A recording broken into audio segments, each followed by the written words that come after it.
On the third Friday of every month, the Utah Food Bank Mobile Pantry pulls up near the playground at Legacy Elementary School in St. George to set up shop. Volunteers from Wells Fargo come to the aid by helping to unload boxes of food for distribution to school children and their families in need.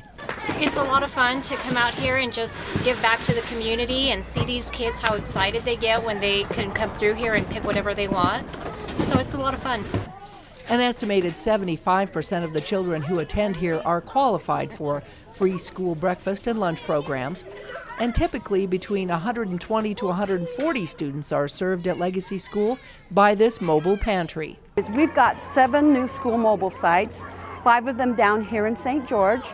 We are hoping that we can capture an audience that not only has needs, say they let their counselor know or anything, but they feel free to just go through with their friends, with their families. The food is usually a combination of canned, dry, and even breads and produce. For this distribution, we've got about 2,000 pounds, 2,000 pounds of food.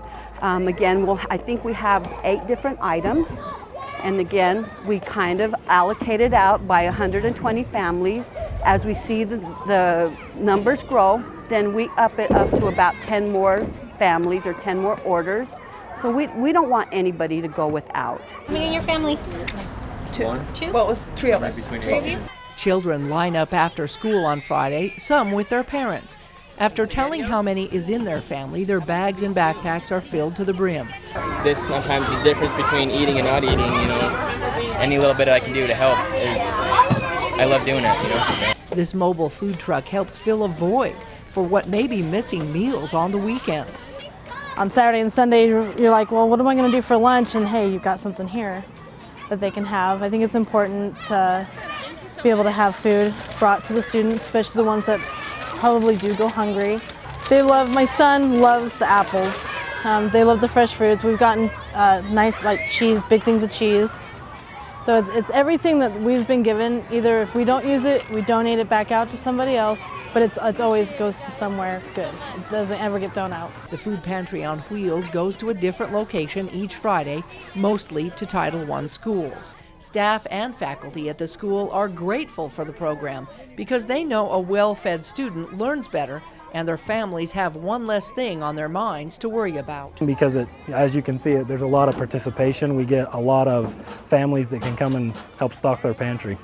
I feel like it's important because it takes one more of the concern or the burden off of the parents and allows them, this is one worry that they can leave behind. And at the end of an hour, all the food that was here has nearly all been handed out. We have a little bit of produce, bread, and a little bit of dry left, so we did awesome.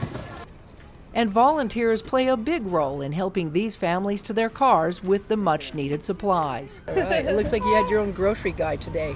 Yeah, that was very nice of them, very convenient. Wells Fargo down here has been awesome, not only in the funding piece, but also in the volunteer piece. They've been with us since the beginning when we only had 2 sites down here. While children at Legacy can do the shopping for their own families, they have to be able to carry it home. And so then we meet him over at the park, and he says, I need some help carrying this food. It's really, really heavy. So he gets out, I got beans, I got peanut butter, and I got peaches. So we don't have to go shopping now. As they head home for the day, these students know soon their tummies will be full and their backpacks empty, thanks to a much-needed program. It's good and it's helped a lot to the families, so it's really good to do that. In Washington County, Melissa Anderson, Community Education News.